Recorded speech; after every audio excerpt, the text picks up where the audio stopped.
Welcome to Murder with the Misses. I'm Darren. And I'm Amy. And today we're going to tell you about Heather Ridge. We're going back to October 1996 to the little town of Waurika, Oklahoma. Gail and her husband Dwayne had moved to Waurika with a population of around 2,000 people because it seemed like a place where kids couldn't get in too much trouble because there wasn't too much trouble to get into. So they moved there and started a family. Fast forward to their daughter, now a 16-year-old Heather. She was a cheerleader. She had been voted class favorite for her sophomore class. She was an honor student and nominated for homecoming queen. She sounds pretty popular. Her mom, Gail, said she liked the attention from boys, but wasn't fully aware of what that meant. She said adults in their 40s would perv on her, and Heather didn't seem to mind because she liked the attention. The summer before 8th grade, she had already begun purging to maintain her size 2 figure because she said that the boys liked her body and if you got it, flaunt it. She was told that she couldn't date until she was 16, and that made her mad because she said that she was already the only virgin in school. We've touched on how Heather was in school, but outside of school, she hung out with friends, dragging Maine, building bonfires, smoking cigarettes, and drinking. But they would also smoke the devil's lettuce and sometimes use meth. Yeah, so devil's lettuce. That's what you call it. I do. But we're talking about marijuana. In case you don't know. But see, that's the problem with these small towns that people don't understand. Like, they moved here because they're like, oh, there's not enough trouble to get into. Well, kids, when they don't find it easily, they create it. And that's what they were doing, creating their own trouble. Yeah, we know. Oh, yeah. No, we was young. We've been there. We was young once. A long time ago. One of Heather's friends would later say that she was very troubled. And Gail admitted that she didn't have much time to vet the people that Heather was hanging out with. See, her husband Dwayne was an electrician, and while at work, a transformer blew up and burned 65% of his body. So being almost killed, he was needing much more help during his healing process while at home. And Gail became the main financial contributor to the house, so she had to take on more shifts, meaning that moody and withdrawn Heather was having to take on more household responsibilities as well as help care for her dad. It was stressful on everybody. Heather had started to cut herself on her legs on top of everything else, trying to deal. Now that she was at dating age, she had been seeing 17-year-old Randy Wood. Now, Randy and his mother moved a lot around Oklahoma while he was growing up. In his 5th grade year, in fact, he went to 3 different schools. She was a single mom and was struggling. They were known as one of the poorest families living in town, in a rundown house with broken windows. Randy started smoking weed in 3rd grade, up to like 9 years old. And he would also steal psychotropic drugs from his mom. But around town, he was known to be soft-spoken and well-mannered. He wore Oxford shirts and khakis. He walked a mile to school every day and was captain of the Waurika High School football team. And Gail said that Randy was just a big dumb kid who was a little slow, but he was adored. She felt like this is what drew Heather to him. He was the underdog. And they were together for about 5 months. They went to church together, talked for hours, and he would drive her around in his grandma's Cadillac Fleetwood.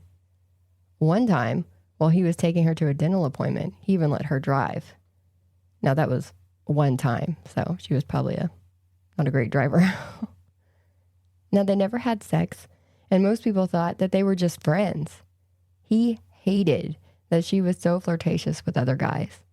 And he later said, I knew her, but not like I wanted to. Not like I should have. Gross. But Randy broke up with Heather only a few weeks into the school year because he heard that she had been out skinny dipping at a party where there were other guys. Ooh. Less than a week later, a member of their friend group, 20-year-old Dennis Goss, shot himself. And this rocked the small town, and especially the friend group and Heather. She started getting worse with her acting out, and Gail said that during this time, Heather's eyes would look bright and glittery, showing an increase in drug activity and drinking. On September 27th, Heather cheered at a football game, drunk. She got suspended for 3 days for that. Her parents, seeing the spiral, made an appointment for Heather to see a therapist on October 3rd, saying we wanted to get her help and figure out why she was hurting herself. They also hung out with Curtis Gamble, who lived with his grandma about 20 miles away from Waurika in Terrell, Oklahoma. His great-grandmother, Kate Rich, was actually murdered in 1982 by Henry Lee Lucas, which my true crime followers will know that name for sure. But Curtis was mean. Everyone knew to steer clear of him, and police even said that he was the most violent person they've ever known, saying when you're around him, you literally feel like you're in the presence of evil. He did drop out of high school, but while he was there, he would force other kids to fight each other. In the community, they believed he would kill their livestock for fun, and he was known to hurt dogs. He would get locked up in juvenile detention centers and would always escape. When he was 17, he was committed to a psychiatric hospital for a short time. He got a 5-year suspended sentence in 1996 for feloniously carrying a firearm. Randy and Curtis met while spending a summer working in the watermelon fields. Curtis had his thoughts on Dennis Goss's suicide as well. He had been angry over it, and his grandma said that he thought that Dennis was murdered. Curtis was determined to find out who did it. They were also friends with 17-year-old Josh Bagwell. Curtis and Josh both liked guns and outdoor stuff like fishing and camping, just hanging out by the river. Josh had a very different lifestyle. While he also lived with his grandparents, they were rich. At the ripe old age of 17, Josh was already on his 6th vehicle, and everyone said he was a pampered snob. He wasn't ever punished at home, so he didn't like being punished in the outside world either. He got arrested once for a DUI, and they said he resisted and yelled for his lawyer the whole time. Heather and Randy thought he was the bee's knees because he had this lavish lifestyle. Heather was even going to ride in his Dodge Stealth in the homecoming parade. So now that we're familiar with the players in this case, let's get down to business. We were where Randy and Heather broke up, and now Heather had a date with rich boy Josh. Small towns mean small dating pools. On October 2nd, 1996, Gail and Heather got into an argument over a phone bill. See, back then, you were charged extra for calling outside of your designated area, and Heather had managed to rack up a $300 long-distance phone bill. That's about $580 in today money. And the fact that I was the same age as this girl, and I have to tell you the difference in dollar value for money back then, makes me feel about 100 years old right now. But since they were already stretched for cash due to Dwayne's accident at work, this was a big blow to the household. Gail yelled at her that all she ever did was cost her money. So when Heather went to bed that night, she told her dad goodnight and that she loved him, and then ignored Gail altogether. Classic teenage shit. But before midnight, Heather snuck out of her bedroom window and went to meet up with Josh for their date. When Gail came into her room the next morning and saw that Heather was gone, she went to the police to file a missing persons report. Now, I'll give you 2 guesses on what the police said, and the first one doesn't count. They wouldn't take the report, and they said that Heather was likely ran away temporarily and would show up soon. Which is like their classic line for teenagers. They ran away. They'll be back. And plus was less than 24 hours. They say that too. So you got to wait 24 hours. No, you do not. Mm-hmm. You do not. That's not a law. It's not a thing. You don't have to do that. But Gail didn't like the response either because Heather left everything behind. I mean, if you're going to run away, you're going to take clothes and, anything that you would need. But she had everything there at the house. So Gail started going around town asking if anyone had seen her. She went to the school, and they gave her a list of kids who didn't come to school that day, and Randy and Josh were on that list. Gail asked Randy if he had seen her, and he said no, that he had been with Josh all night up until about 6 that morning.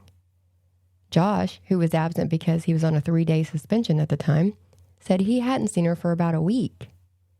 So Gail and Dwayne hired a private investigator and got use of bloodhounds to search the woodlands, but nothing.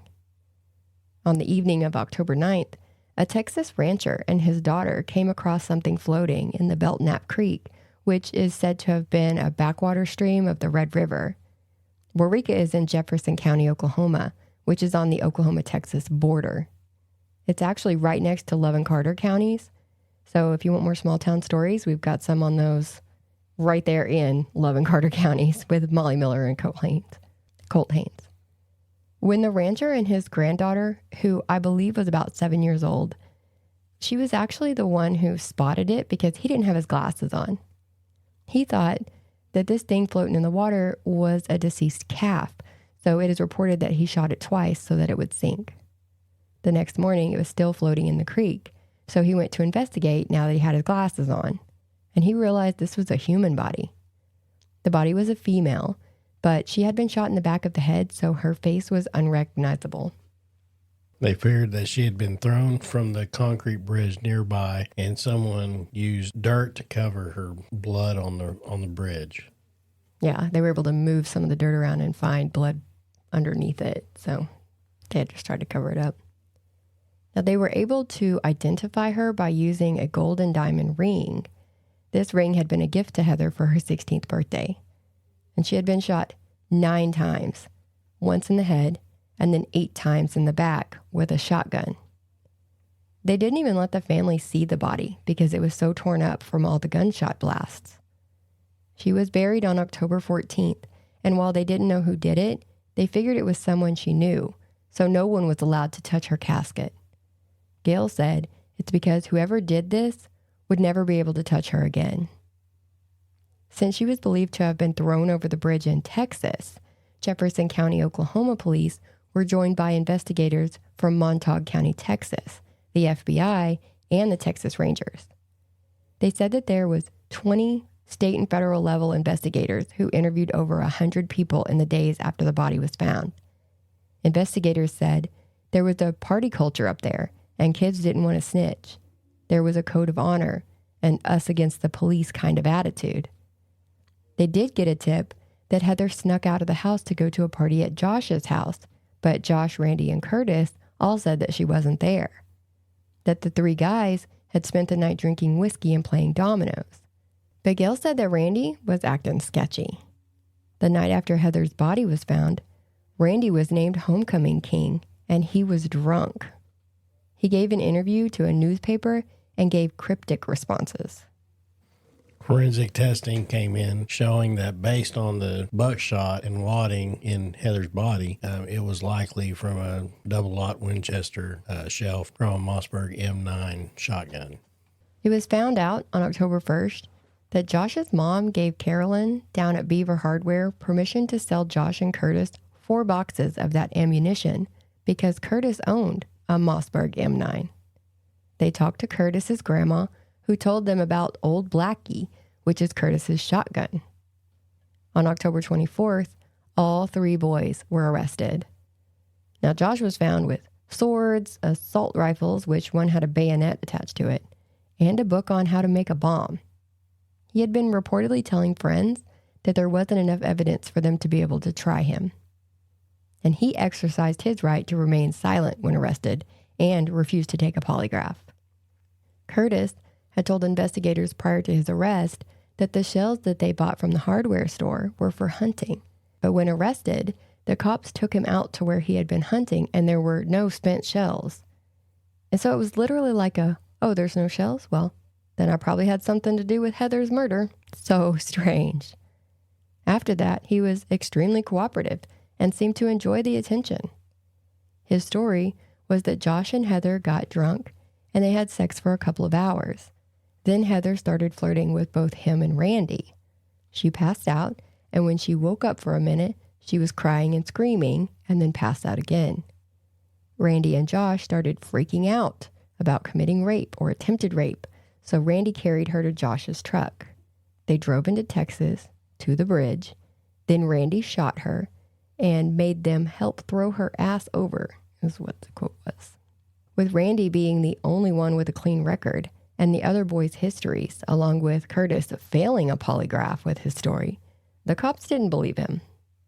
Then they interviewed Randy. His story had most of the same information as Curtis, but there was some differences. Right. So they were pretty close together, but Randy said that Curtis actually raped Heather while she was unconscious. But Randy denied having any part in that. He said he even put Heather's clothes back on her. And also that when they went to the bridge, that they put Heather on the ground and Randy got back into the truck and was holding his face in his hands when he heard the shots. When he looked up, he said Curtis was holding the gun. He would later admit to digitally penetrating Heather while she was unconscious. He was able to pass a polygraph with his story. In exchange for a guilty plea and testifying against Josh, they took away the death penalty for Curtis. Wow. So for Curtis, in exchange for a guilty plea and to testify against Josh, they took away the death penalty option. But then at trial, Curtis overpowered a bailiff, and it took 9 men to restrain him. He was found guilty and got life, but he will be eligible for parole on Halloween of 2026. Now, Josh's family, they got that money. Remember, don't forget, they're rich. And so they were able to get an asshole lawyer that pulled the "you can't rape the willing" bullshit. A newspaper article said that they were trying to make Heather look like the whore of Babylon. Gail on the stand was even told she was your perfect child, but she wasn't quite perfect, right? Bringing up the drugs, the smoking, the bulimia. But Randy, who had his own plea deal similar to Curtis's, forfeited his deal so that he could testify against Josh.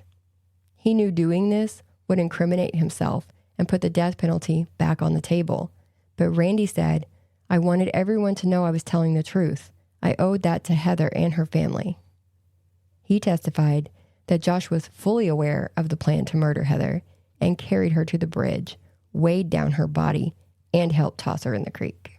Josh's big lawyers said Randy was a drug-abusing, jealous killer who was angry that Heather had sex with his buddies but screamed in her sleep when he touched her. Yeah, so they're saying he's only saying this because he's mad. So Curtis and Josh are putting all the blame on Randy. And once that happened in Curtis's trial, Randy came forward and was like, "Throw my deal out. I don't even care. Give me the death penalty because I'm going to tell the truth." But then the lawyers, I hate those lawyers. It all came down to who had the most money. Exactly. And remember when I said that Josh had been in a juvenile detention center before? Well, the prosecutors brought in one of the military policemen who had guarded him there. And this man said Josh allegedly claimed his ultimate fantasy was to commit a crime that would shock the nation. His fantasy was to kidnap and rape a beautiful young girl and then blow her head off. When Josh took the stand, they said it was like he was reading a script. He was trying to put all the blame on Randy, like I said, but he messed up saying, "I saw Curtis," I saw Randy lowering the gun. Oops. After 7 hours of deliberation, he was found guilty of capital murder, and that gave him an automatic life sentence. For the conspiracy to commit murder, they recommended a 99-year sentence to run concurrently. And they actually appealed, which is super common. You get so many appeals whenever you get long sentences like that. But their argument was that the capital murder is a level of murder that required a kidnapping component, and he couldn't have kidnapped her because she was unconscious. Meaning they were saying since she couldn't move on her own, she didn't have to be restrained. And restraining someone is an integral component of kidnapping. The appeal was rejected. That's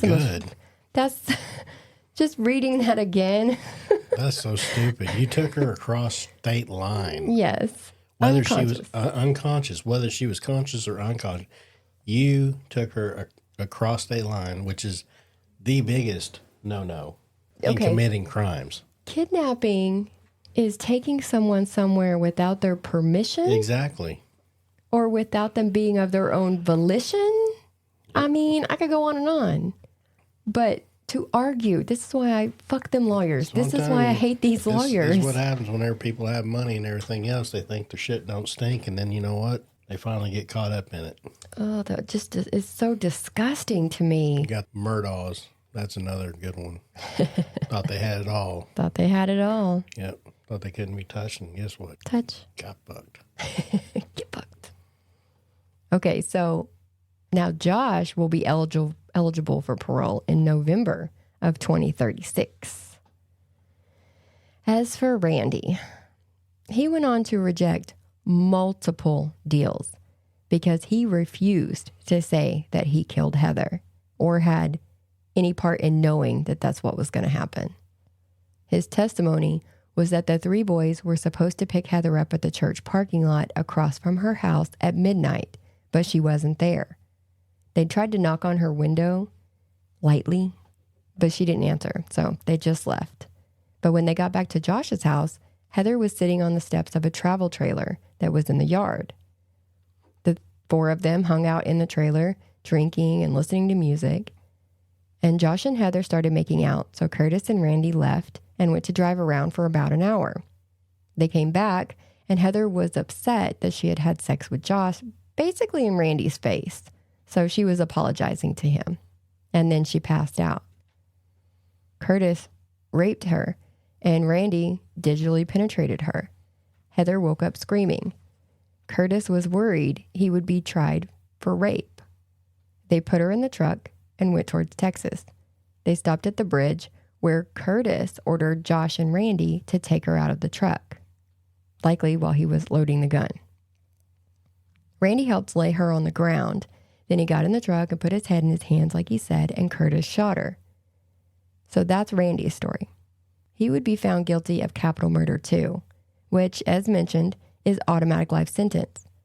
Randy and his mom appeal whenever they can because they don't think he should be charged with capital murder since he wasn't the one who pulled the trigger.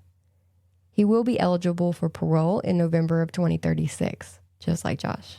You know, I mean, even though he's like basically up front. That we know of, yeah. That we know of and everything, he still helped. He partook in the rape. He partook in the disposal of the body. He partook in the murder of the body. You can't sit there and say that I'm innocent. Well, he's not. He's not. But I'm saying that it's like they're like, oh, that was just too harsh. No, it's not. Somebody lost their life because of what y'all did. Yeah. Sorry about you. Culpability. Yeah. Curtis did try to escape jail. In an interview in 1998, he said, yes, this is nothing because I'm mentally strong and know what I'm saying can't keep me here forever. What a stupid-ass comment. I know. This just goes to show how dumb Curtis is. Yeah.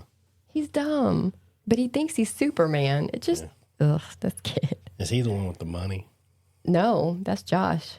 Oh, Curtis is Curtis the one that's... Curtis is the mean one that they said is pure evil. And which one's the one that's trying to be like, oh, you gave me too much time? That's Randy. That was her ex-boyfriend. Oh, okay. The captain of the football team. Gotcha. Yeah. I'm trying to... There's so many people in here. I'm sorry. There's too many damn people. I'm sorry. Well, you got 3 murderers. So. I know. You got all these damn people and everything else, and it's like... And they're all like, oh, well, you know, I've got money, so I shouldn't be guilty. I'm mean, so I should. Well, the problem with all theyese people is they're in a standoff pointing at each other. Yeah. Everybody is saying the other person did it. But the problem is that Curtis and Josh got together and blamed it all on Randy. And that's why Randy has thrown everything out the window and just gone with his story because there's nobody on his side. And remember, they were one of the poorest families in the city, in the town. Yeah. So he doesn't really have the same level of representation as Josh. You know, good for him for coming out and being like, you know, screw these guys. This is what happened. If it's true. If it's true. But that doesn't mean that you get less sentence. No. Well, that's what he's looking for. No, he's been pushing for a lesser charge, like accessory or something like that, but not full-on capital murder. Nah, you still help. Sorry. Texas don't fuck around. Nope, they don't. They don't distinguish between. You guys picked the wrong state line to cross. And in January of 2002, Curtis and Josh were both in the county jail. Josh was there to possibly testify in Curtis's case, but Curtis was found guilty for conspiracy, given another life sentence, and then was waiting for transfer to prison. So because of these two things, they brought Josh in they had Curtis there for his trial, and then they brought Josh in to testify in the trial. So that put both of them in the same jail at the same time, which is bad. Bad. Because both of them, along with 2 other inmates, overpowered 2 jailers and took one of the jailers' cars, a geo-tracker, and were on the run for 10 days, according to case documents.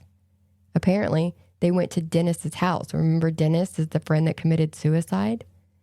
So they go to Dennis's house. Curtis knew where the key to the safe was, and they stole a gun out of that safe. They were finally caught in a convenience store in Ardmore, Oklahoma. The 2 other inmates were arrested outside without incident, but Curtis and Josh held the gas station owner hostage inside for 6 hours before they finally surrendered. And charges would have been kidnapping, conspiracy to commit first-degree robbery, felonious possession of a firearm, unauthorized use of a vehicle, and being a fugitive of justice. But because it is a complicated process of extradition to Oklahoma for trial, they didn't charge them. Yes, you heard me right.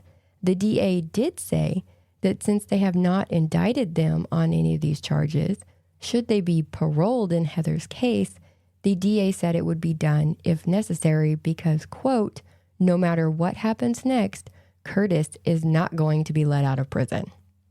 So why not charge them now and make it to where he can never get out of prison from the jump? I don't understand that. Yeah. You don't charge them with breaking out of jail? That was, that was Oklahoma. Yes. Yeah, there's Oklahoma for you. Yes. Which brings me back to you picked the wrong state line to cross. If you would have stayed in Oklahoma, you'd been in and out. And yeah, they'd be out now. We have so many damn cases where they didn't get what they should have got. Mm-hmm. But then when you cross state line, you get screwed. Yeah, because other people give a shit. Yep, I'm saying. Who knew? There you go. Well, in February of 2022, Josh's mom called Curtis's brother, asking him for guns, cell phones, and maps to help Curtis and Josh escape again. Really? Yes. And I want you to, I know it's hard to follow a timeline, but they had literally and I'm sorry, I put 2022 on that on accident. It's actually 2002. So that was literally 1 month after they had broke out of jail and went to Ardmore. So so it was February of 2002, yes, not 22. Right, sorry, my bad. Yeah. But the point of that is that it was 1 month later. I guess because they said, oh, we're not going to press charges. They were like, sweet, let's keep going. They're like, fuck it, let's do it again. Let's do it. We'll do it every week. I don't care. We'll keep trying until we make it, till we get loose or something happens. Because nothing's going to happen to them. I also need you to know that, Josh's mom, it's reported that she was both of their lawyers. I know she was Josh's lawyer, but she was reportedly Curtis's lawyer too. I didn't get to look that part up, but either way, it doesn't matter. She represented her son. Gross. One of the people who represented her son. Wait a minute. Josh is the rich one. Josh is the rich one. He had the big high-powered lawyers, and then when he went to jail... His mama was one of them high-powered lawyers? His mom was involved, and she's still his lawyer. Like, all his appeals and stuff are from her. So mama was out of the picture, and Josh was living with his grandparents. Mm-hmm. And now she's like, oh, let me step in and be your lawyer. That way I can get some attention. Well, another sad part is she was the Lawton City attorney. Oh. So she was the attorney for an entire town. And Lawton has a prison in it. Yeah. Oh, it gets better. Yeah. It gets better. Like they're attention seekers. Oh, my God. Yes. Yes. Now, luckily, Curtis's brother, he went to the cops. And they also caught her trying to smuggle blades, and I'm talking hacksaw blades, according to the court documents, into the prison by putting them in Bibles. Happy birthday. Yes. Got the cakes coming in. Well, because she was their lawyer on paper, she was allowed to have unsupervised visits with them in prison because they can't record that. They can't be in there for that. It's Well, it doesn't mean you don't confidential. get searched, though. That's how they found them. Exactly. It doesn't mean you don't get searched, you freaking idiot. I guess she thought that if she put them in the Bibles that they would let her just carry it in. Yeah. All right. So Yeah. they confiscate the Bibles, but they don't confiscate her. Stupid. Hang on. But they watched her. They watched her when she left the jail, and she went to Walmart and bought more blades, wrapped them in a balloon, and put them in her prison wallet. And I say that because they just said it was in a body cavity. They didn't specify what body cavity. This time she was arrested because she tried to bring them into the prison. She did plead guilty to conspiracy to assist in an escape and conspiracy to commit a felony with a firearm. So I'm wondering where the gun came from. She got 20 years with 12 of it deferred. But they reopened Dennis Goss's suicide case and changed his cause of death to unknown because they said there was a mismatch of the shell casings they found and the wadding that was inside of him. Some people in Waurika believe Heather and Dennis's cases are related, and they happened just about a week from each other. Dennis even told his dad before he died that someone was trying to kill him. So she got weapons charges. Was she trying to smuggle in a Derringer? I'm wondering where that was. Maybe that was in the other wallet. Well, she just had all kinds of room up there, didn't she? Sorry. My bad. Anyway, so Curtis wrote a threat list that was found by a jailer, and Dennis's family was on the list. Right. So here you've got this suicide that was a week before Heather died. And now all of a sudden, there's so many ties. Why is Dennis's family on the list that Curtis has? What is Curtis's problem with the Dennis? Well, it's not the Dennis family, but the Goss family. There's something there. Got to be something there. I mean, if they're saying that the wadding to the bullets are the same as what happened with... What they're saying is that the shell casing on the scene did not match the wadding that was in it. I mean, he wasn't shot with the gun that they thought was the suicide weapon. It was a different one. Oh, yeah. That's what I was basically saying. Oh, I thought you were saying that him and Heather were shot with the same gun. Same bullet. They didn't say that, so okay. Yeah. Didn't you say, like, the wadding didn't match the bullet? Right. But Right. they didn't say that it was tied to Heather. Yeah. But so what they're saying in this deal right here is that, because if you went back, they found the wadding matched up with the bullets, and now they're saying something about the wadding didn't match up with the bullet at the crimes. For Dennis. So maybe they're thinking that this wadding is more of a match to the Heathers. Maybe. Oh, yes. Okay. So that's what I'm getting at. I got you. Okay. Yeah. I mean, it looks like they're tied. And I imagine in this small town, there's people who know things, but most people don't come forward. But they're speculating that these are together. Oh, yeah. No, I wouldn't doubt if they are. Yeah. I wouldn't doubt it. Not one bit. Not one bit. Now, Randy is now married.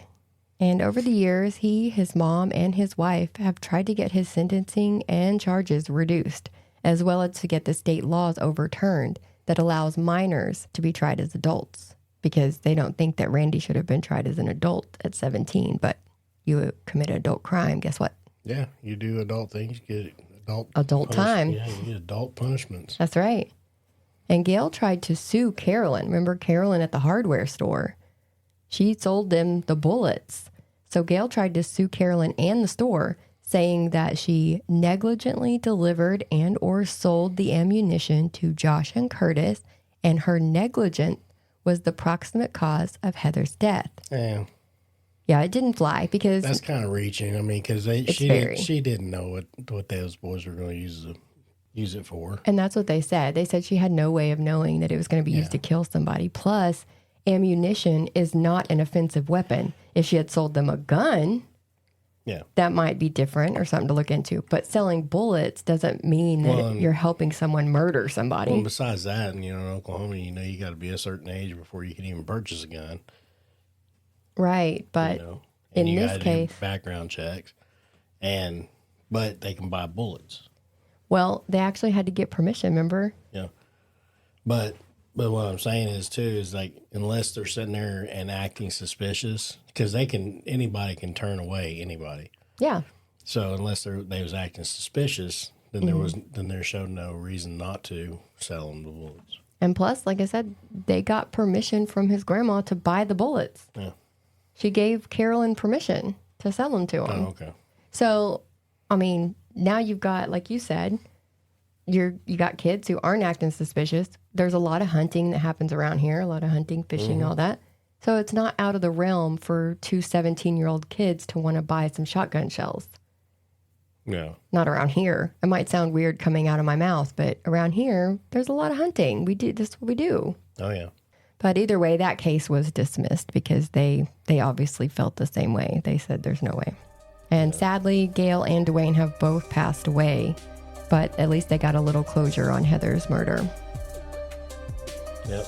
And that's it. That's where we're at, waiting on paroles. All right. Well, hopefully they never see parole. So Hopefully. Well, that's it for this one. Catch us on the next one. Bye.